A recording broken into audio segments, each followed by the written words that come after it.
कुछ पलों के लिए मुझे गलतफहमी हो गई थी कि आप मेरा प्यार है, लेकिन अब मुझे ऐसा नहीं लगता। आप में और मुझ में, हमारी सोच में, हमारे रहन सहन में बहुत फर्क है। हम दोनों एक दूसरे के लिए नहीं बने हैं बब्बल जी, ये बात मैंने स्वीकार कर ली है। और जितनी जल्दी आप इस बात को स्वीकार कर लें, आपके लिए सही होगा। अपने लिए भी कोई अच्छी सी लड़की ढूंढकर आप शादी कर लीजिए। ले भाई बब्बल, चुन ले भाई। गिन ले। अरे फोटो गिन के क्या करेगा? इसको बोल कि फोटो देख और लड़की चुन ले अपने लिए। मैं भी वही बोल रहा हूँ। भैया क्या है ये सब? अरे लड़कियों के फोटो हैं। देख, इच्छा की शादी तो लगभग होली, अब तू अपनी शादी के बारे में भी थोड़ा बहुत सोच ले। देख बब्बल, मैं तुझे समझाता हूँ। देख क्या है कि घर का एक बेटा कुंवारा रहे, बात समझ में आती है, लेकिन घर के दो बेटे कुंवारे, ना ना बब्बल, तू शादी कर ले। देख वहां इच्छा खुश, यहाँ तू खुश, और हम तो वैसे खुश। देख ले फोटो। भैया मुझे कोई फोटो वोटो नहीं देखनी है, आप प्लीज जाइए ऐसे, प्लीज।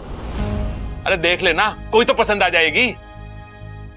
देख छोटे, तेरा दर्द हम जानते हैं, लेकिन दुनिया का कोई भी घाव हो ना, उसमें समय रहते मरहम पट्टी कर लेनी चाहिए। देख तू शादी करेगा, अपनी गृहस्थी बसाएगा, तो इच्छा को भूलने में तुझे आसानी होगी ना, वरना ऐसे तो तू देवदास बन जाएगा मेरे भाई। देख देख ले भैया यार। अरे देखना, देख ले बब्बल।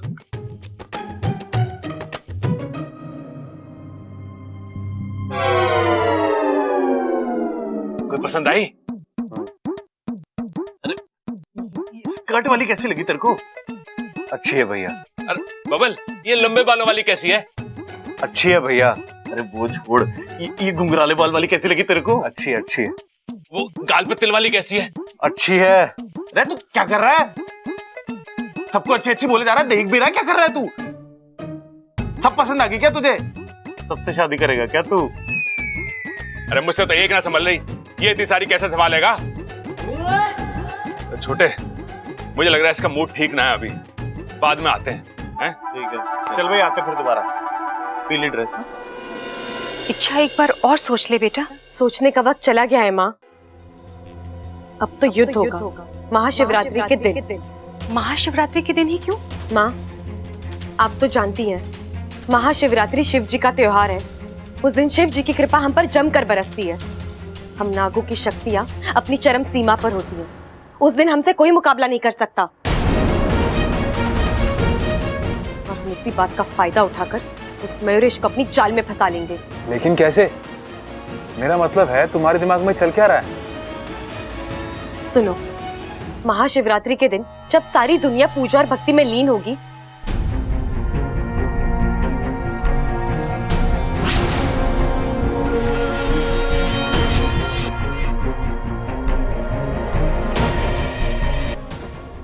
एक बार मयूरेश हमारे हाथ आ जाए, हम उसे सीधा नागिस्तान ले जाएंगे और उसका फैसला फिर वहीं करेंगे। अच्छा, तुम्हें लगता है मयूरेश इस जाल में फंसेगा?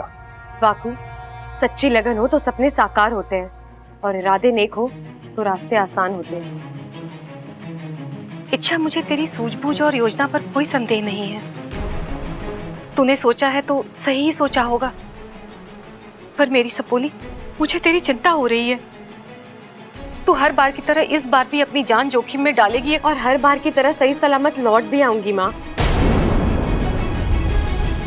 आप ही कहती हो ना, कुछ बातें जन्म से मौत तक हमारी जिंदगी का हिस्सा बनी रहती है। संघर्ष मेरी जिंदगी का ऐसा एक हिस्सा है। माँ, आप मुझे आशीर्वाद दीजिए। आशीर्वाद के एक हाथ में हजारों हथियारों की ताकत होती है।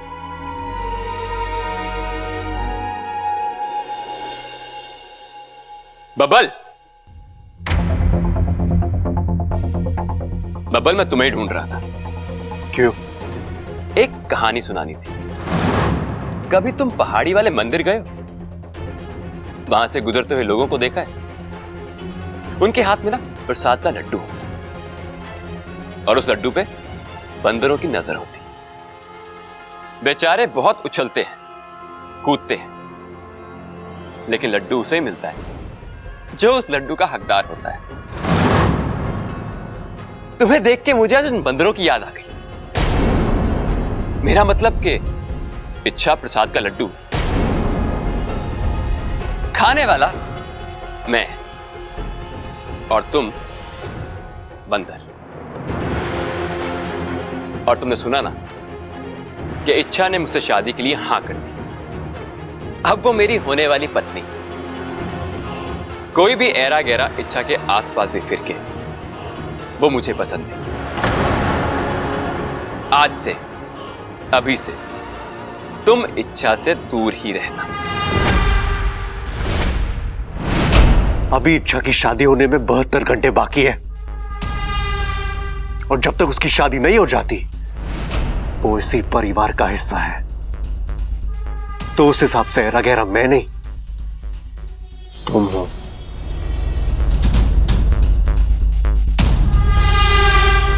बब्बल जी क्या करें आप? छोड़िए इसे।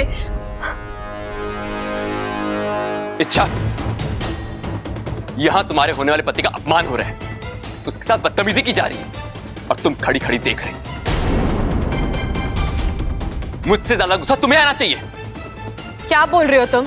यही कि मेरा अपमान तुम्हारा अपमान है और इसका बदला तुम लोगी। मतलब ये कि थप्पड़ मारो बब्बल को और ये साबित कर दो कि तुम अपने होने वाले पति की बेइज्जती, उसका अपमान बर्दाश्त नहीं कर सकती।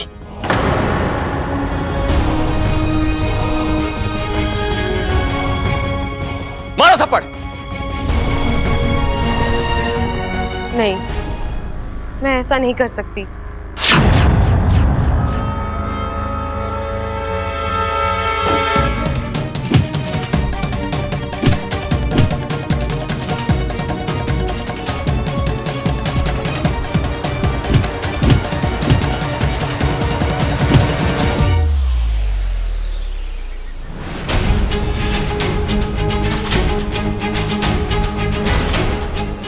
बब्बल जी छोड़ दीजिए।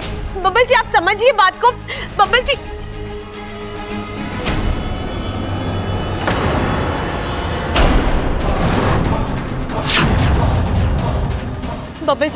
बब्बल जी छोड़िए। बब्बल जी कम से कम आप तो।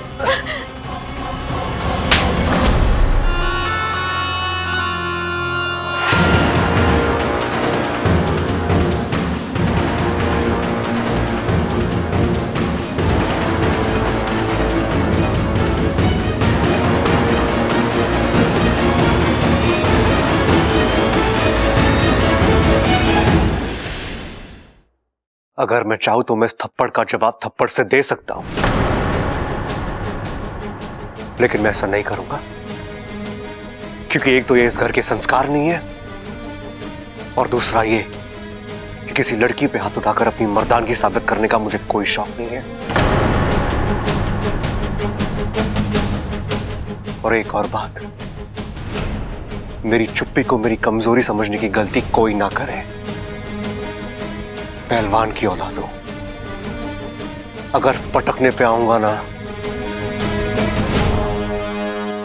तो तुम्हारा सांस लेना भी मुश्किल हो जाएगा।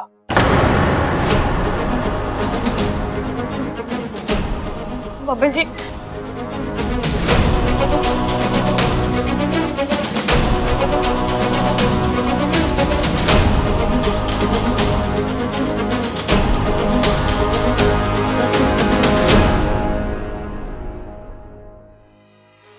अब तो मैंने शादी के लिए हाँ कर दी है। तुम जो चाहते हो, जैसा चाहते हो, सब कुछ हो रहा है, फिर ये नौटंकी क्यों कर रहे हो? इच्छा, एक एहसास दिलाना था तुम्हें। कैसा एहसास? यही कि आज के बाद जो भी हमारे बीच आने की कोशिश करेगा उसे ऐसा ही सबक मिलेगा, मेरे हाथों या फिर तुम्हारे हाथों। और एक बात कहूं, आज मुझे तुम पे बहुत प्यार आ रहा है। तुमने मेरे एक बार कहने पे बबल की पूरी अकड़ ही उतार दी। शादी कर रही हूं मैं तुमसे, अर्धांगिनी हूं मैं तुम्हारी। अब जो तुम्हारी मर्जी वही मेरी मर्जी। तुमसे बढ़कर मेरे लिए और कुछ नहीं है। जो तुम चाहते हो वही करूंगी। पक्का? अब भी शक है, लेकिन एक बात है मयूरेश, गृहस्थी में ताली एक हाथ से नहीं बजती। अगर मैं तुम्हारे लिए कुछ कर रही हूं तो तुम्हें भी मेरे लिए कुछ करना होगा। बोलो, क्या कर सकते हो तुम?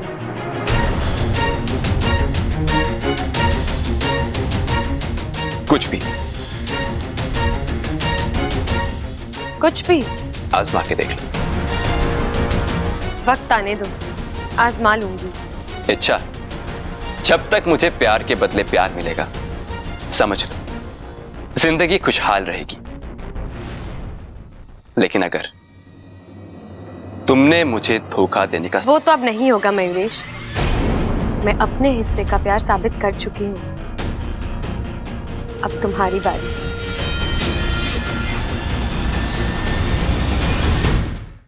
आज तो वाकई कमाल हो गया। इच्छा को इतना मजबूर हमने आज तक नहीं देखा। जिस बब्बर को बचाने के लिए इच्छा ने अपनी आधी जान तक लुटा दी थी, आज उसी बब्बर पर उसे अपना हाथ उठाना पड़ा। मानना पड़ेगा मयूरेश को, ये सब उसी का किया धरा है महारानी। काश ऐसा शातिर और ऐसा होनहार कोई हमारा सेवक भी होता, लेकिन नहीं। हमारे यहाँ तो सिर्फ भगोड़े भरे पड़े हैं। अब माफ भी कर दीजिए महारानी, मुझसे गलतियां हुई हैं, पर अब दोबारा नहीं होंगी। आप आदेश दीजिए, मैं अभी जाके उस इच्छा को... नहीं, हमें अभी कुछ नहीं करना है। लेकिन महारानी, यही सही वक्त है। इच्छा कमजोर है, टूट रही है। हल्का सा भी वार उसे खत्म कर देगा। जो भी हो, हम अभी इच्छा को नहीं मारना चाहते। मजा आ रहा है उसे तड़पता हुआ देखकर। तड़पने दो, रोने दो, कोसने दो खुद को। वो इस वक्त अपने आप से लड़ रही है। लड़ने दो। जिस दिन ये लड़ाई खत्म हो जाएगी, उस दिन हम अपना दांव खेलेंगे।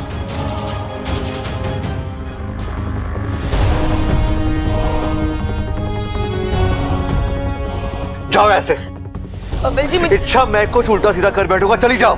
मैं जानती हूँ, बस एक बार, एक आखिरी बार मुझे अपनी बात कहने दीजिए। I'm sorry बब्बर जी, मुझे माफ कर अरे कितनी गलतियों के लिए कितनी बार माफी मांगोगी तुम? नहीं बब्बर जी, आप गलत समझ रहे हैं। मैं गलत समझ रहा हूँ?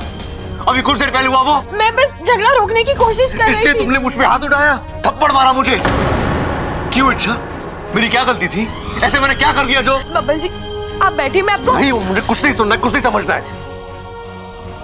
तुम्हारा असली चेहरा सबके सामने आ गया इच्छा। अब तुम मुझसे जितना दूर रहोगी, उतना तुम्हारे लिए अच्छा होगा। बब्बर जी, आप... निकलो यहाँ से। बब्बर जी, एक बार... बब्बर जी, leave यहाँ।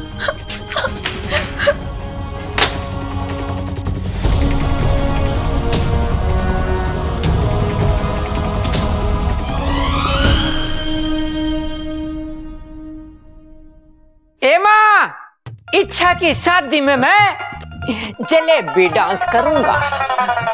खड़ा। दादी जी, प्रणाम। अच्छी तरह प्रणाम। आपने बुलाया मुझे? हाँ छोरा, थारे से बहुत जरूरी बात करनी है। शादी के सिलसिले में? हाँ छोरा, हमारे पास 3 दिन है और 3 दिन में 3 रस्में। कल हल्दी, परसों मेहंदी और तरसों शादी। दादी जी, आप जैसा कहेंगे बिल्कुल वैसा ही होगा। और आप शादी की तैयारियों की फिक्र मत कीजिए। अगर जरूरत पड़ी तो हम बाहर से कारीगर मंगवा लेंगे।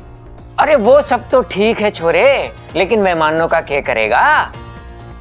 तेरे रिश्तेदार, जान पहचान वाले, उन सबको तो बुलाना पड़ेगा ना। हाँ, इच्छा का तो कोई आगे पीछे भी ना है।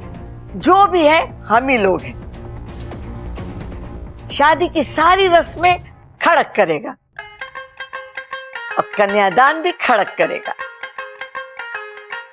लेकिन आशीर्वाद देने के लिए थारे परिवार से लोगों को भी बुला ले।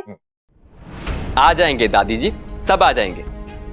जैसे ही इच्छा ने शादी के लिए हाँ कहा ना, मैंने सबको फोन कर दिया। कल तक उन्हें पहुंच जाना चाहिए।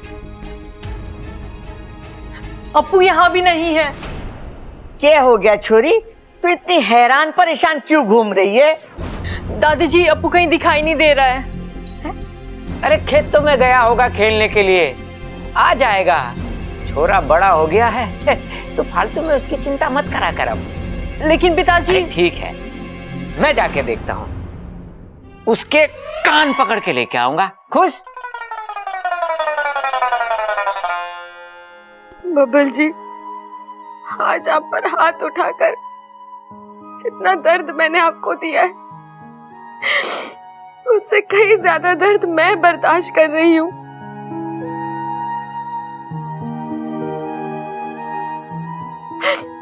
मैं जानती हूँ मैंने आपका बहुत दिल दुखाया है, लेकिन और कोई चारा नहीं था मेरे पास।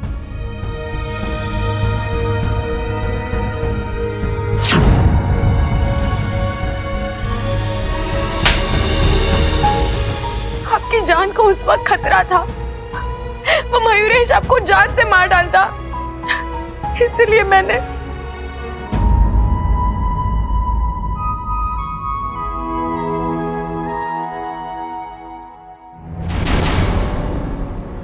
लेकिन अब और नहीं।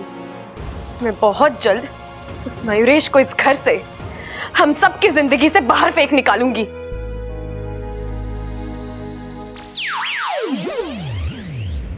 अच्छा, आज तो हद हो गई। तुमने बबल को? मयूरेश ने मुझसे बब्बल जी को थप्पड़ मरवाया है, अब वो इसकी कीमत चुकाएगा। लेकिन कैसे? कुछ सोचा है? क्या करना है, कैसे करना है? अब मैं अपना दूसरा दाव खेलूंगी।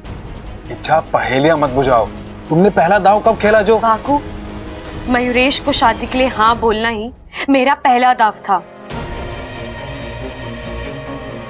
अब दूसरा दाव, इसे खेलने में तो और भी मजा आएगा। तू एक काम कर, एक गिलास दूध लेकर आ।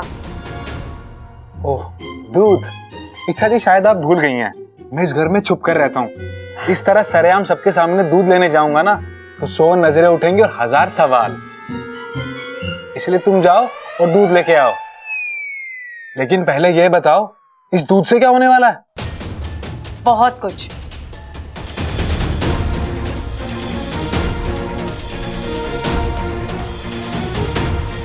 सही जा रहे हैं ना?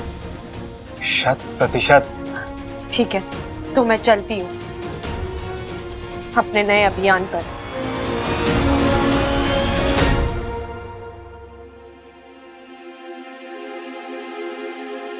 अरे अप्पू, कहाँ था तू? ममता दीदी कब से तुझे ढूंढ रही थी।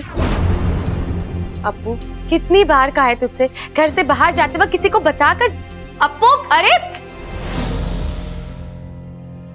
इसे क्या हो गया?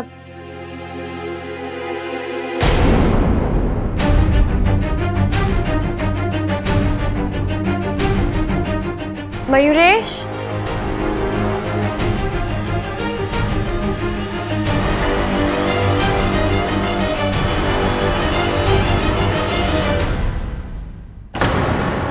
लो दूध। दूध मेरे लिए? हाँ, अब और किसके लिए लेके आऊंगी? ये भी कोई पीने की चीज है? ऐसा मत कहो, जिसे तुम प्यार करते हो ये उसकी सबसे बड़ी कमजोरी है। अच्छा, मोर दूध नहीं पीते, तो फिर मैं कैसे? मेरे लिए भी नहीं पियोगे? ऐसे तो बड़ी बड़ी बातें करते रहते हो, मैं तुम्हारे लिए ये करूंगा, तुम्हारे लिए वो करूंगा। एक गिलास दूध की बात आ गई तो क्या हुआ? मुझे शक हो रहा है, कहीं ये दूध पिलाने के बहाने तुम मयूरेश, जो प्यार करते हैं वो शक नहीं करते, आंखें बंद करके विश्वास करते हैं। और वैसे भी अब तो ये साबित हो गया है ना कि मैं ना तो तुम जितनी चालाक हूं और ना ही ताकतवर, तो तुम्हें मुझसे डर क्यों लग रहा है? मयूरेश, तुम शादी की बात करते हो, एक दूसरे के साथ जिंदगी बिताने की बात करते हो, और फिर जब मैं तुम्हारे लिए कुछ करने जाती हूँ तो तुम्हें लगता है धोखा है। दिलों में शक हो तो वो कभी एक नहीं हो सकते। ये लो, दूध पी लो।